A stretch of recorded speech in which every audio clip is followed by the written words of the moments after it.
नमस्कार दोस्तों। आज साइंस सब्जेक्ट में टॉपिक विटामिन्स के बारे में आपको बताया जाएगा। सबसे पहले विटामिन्स होते क्या हैं, कहाँ पाए जाते हैं और किस में मिल सकते हैं, इन सब चीज़ों पे हम चर्चा करेंगे। विटामिन्स कितने प्रकार के होते हैं इनके बारे में भी हम चर्चा करेंगे। स्टार्ट करते हैं। विटामिन की खोज सबसे पहले किसने की? विटामिन की खोज करता सी फंक हैं। इन्होंने सन 1911 में विटामिन की खोज की। इन्होंने बताया ये एक रासायनिक पदार्थ है, जैव रासायनिक पदार्थ है जो मानव शरीर के लिए अत्यंत महत्वपूर्ण होते हैं। मानव शरीर के लिए क्या होते हैं? अत्यंत महत्वपूर्ण होते हैं तथा वे रासायनिक पदार्थ जिनकी शरीर में अत्यंत कम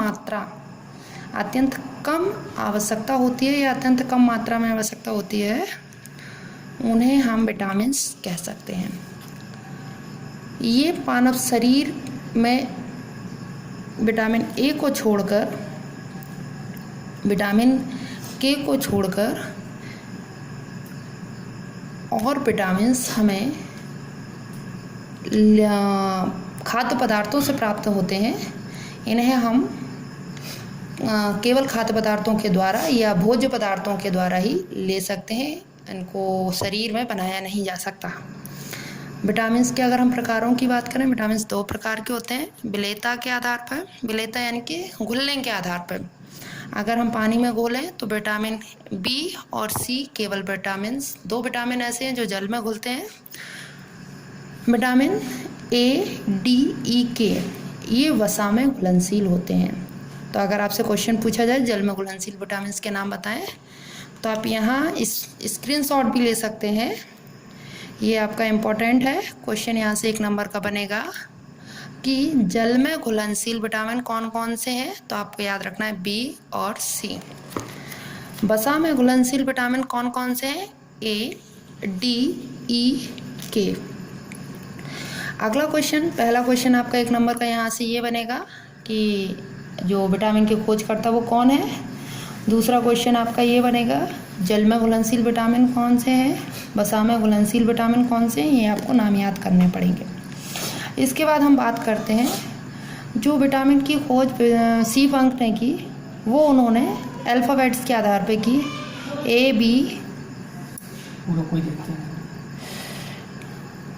तो विलेयता के आधार पर जल में घुलनशील, वसा में घुलनशील विटामिन होते हैं। सी फंक ने इनको ए, बी, सी, डी, ई, के यानी अल्फ़ाबेट्स के अकॉर्डिंग ही वर्गीकृत किया है। विटामिन ए की बात करें तो विटामिन ए का रासायनिक नाम आपको याद होना चाहिए। विटामिन ए का रासायनिक नाम रेटिनॉल है। स्क्रीनशॉट लेते जाएं, ये इंपॉर्टेंट्स हैं जहाँ पर सर्कल बन रहा है।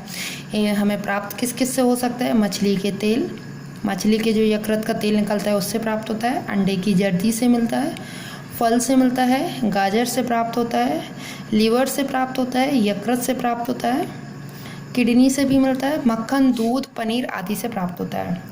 इनकी कमी यानी कि अगर ये हमारे शरीर में मौजूद हैं तो इनके क्या क्या काम हैं? पहला मुख्य कार्य शरीर की वृद्धि, आँखों की निरोगता, त्वचा, श्लेष्मिक झिल्ली की कोशिकाओं की क्रिया के लिए आवश्यक है। यानी कि इनका मुख्य कार्य क्या है? शरीर की ग्रोथ के लिए है। अगर हमें शरीर की वृद्धि चाहिए तो हमें विटामिन ए की आवश्यकता पड़ती है। आँखों की निरोगता के लिए यानी कि आँखों से रिलेटेड कोई भी बीमारी है उसको हमें दूर करना है, तो उसको दूर करने के लिए हमें विटामिन ए से युक्त खाद्य पदार्थ खाने चाहिए। त्वचा, श्लेष्मिक झिल्ली आदि कोशिकाओं के लिए क्रियाओं की आवश्यक है। श्लेष्मिक झिल्ली यानी कि जो हमारी आँख की परत में पाई जाती है उसको झपकने के लिए, यानी कि जो भी क्रियाएं होती है, श्लेष्मिक का मीन्स इंटरनल ऑर्गन जितने भी हैं उन सब में पाई जाने वाली। इनकी कमी से क्या क्या हो सकता है? इनकी कमी से हमारे शरीर की वृद्धि रुक सकती है, यानी कि कोई भी पार्ट जो धीरे धीरे वृद्धि कर रहा है उसकी में रुकावट आ सकती है, ग्रोथ में कमी आ सकती है। रतौंधी नाम आपने सुना होगा, मोस्ट इंपॉर्टेंट है। विटामिन ए की कमी से ऑप्शन में रतौंधी ही आएगा। रतौंधी रोग में क्या होता है? आँखों से रिलेटेड होता है, जिससे आँखों में धुंधलापन आता है शाम के टाइम पे। जीरोप्थेलिमिया, संक्रमण के प्रति प्रभाविता, यानी कि अगर कोई भी आपको संक्रमण हो रहा है तो वो तेज़ी से आपके शरीर में होगा अगर आपके में विटामिन ए की कमी है। दोषपूर्ण युक्त दांत आदि बीमारियाँ। यानी कि दोषपूर्ण दांत और दांत से रिलेटेड कुछ 1-2 बीमारियां हैं, उनमें भी आपको विटामिन ए हेल्पफुल है। अगर वो नहीं होगा तो आपको वो बीमारियां बढ़ जाएंगी। दूसरी बात करते हैं दूसरे विटामिन बी की। विटामिन बी एक कॉम्प्लेक्स विटामिन है, यानी कि ये सिंगल नहीं है, बहुत सारे हैं इसमें भाग। तो निम्न भाग की बात करें तो पहले भाग की अगर हम बात करते हैं विटामिन बी1 की। विटामिन बी1 का वैज्ञानिक नाम या रासायनिक नाम थायमिन है। आप याद कर लें अच्छे से, वैज्ञानिक का बी1 का रासायनिक नाम क्या है, थायमिन है। इसके मुख्य स्रोत क्या क्या है, बीज वाले अन्न, यानी कि जितने भी बीज वाले अन्न हैं, मूंगफली वगैरह दाने, सोया, राजमा आदि दालें भी इसमें आ जाएंगी, चने वगैरह भी आ जाएंगे। मांस, दूध, सोयाबीन, मीट, जो मुर्गा वगैरह खाते हैं, नॉन वेजिटेरियन होते हैं, अंकुरित अनाज, अंडा, ईस्ट, हरी सब्जी आदि। तो यानी कि विटामिन बी हमें इन मुख्य स्रोतों से प्राप्त होता है। आप स्क्रीनशॉट लेके इन नामों को याद कर सकते हैं। इसमें इम्पोर्टेंट ही लिखे हुए हैं, ज़्यादा कोई हैवी है मतलब एक्स्ट्रा वर्ड नहीं है। इनका मुख्य कार्य क्या है, विटामिन बी1 अगर हमारे शरीर में मौजूद है तो ये क्या क्या काम करेगा। पहला काम होगा इसका वृद्धि करना, दूसरा कार्बोहाइड्रेट उपापचय क्रियाओं पर नियंत्रण, यानी हमारी बॉडी में जो कार्बोहाइड्रेट है उसकी मात्रा को बढ़ाएगा। उपापचय नियंत्रण, हमारी बॉडी में जितनी भी क्रियाएं हो रही हैं, चल रही हैं, उन पर नियंत्रण रखेगा।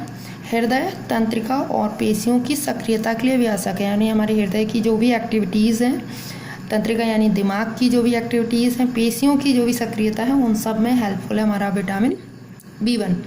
अब इसकी कमी से क्या हो सकता है, अगर ये हमारे शरीर में एब्सेंट है या इसकी कमी हो रही है, मात्रा अधिक नहीं है, कमी से प्रभाव वृद्धि रुक जाती है, यानी कि वृद्धि में इफेक्ट पड़ेगा। भूख और वजन घटना, यानी हमारी भूख कम लगेगी, हमें वजन घट जाएगा।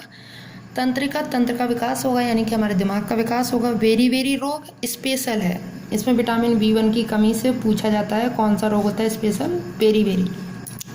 थकान होती है, पेट की खराबी, बदहजमी आदि ये होने वाले रोग हैं। Thank you. बाकी पार्टों को हम अगले वीडियो में पढ़ेंगे। धन्यवाद।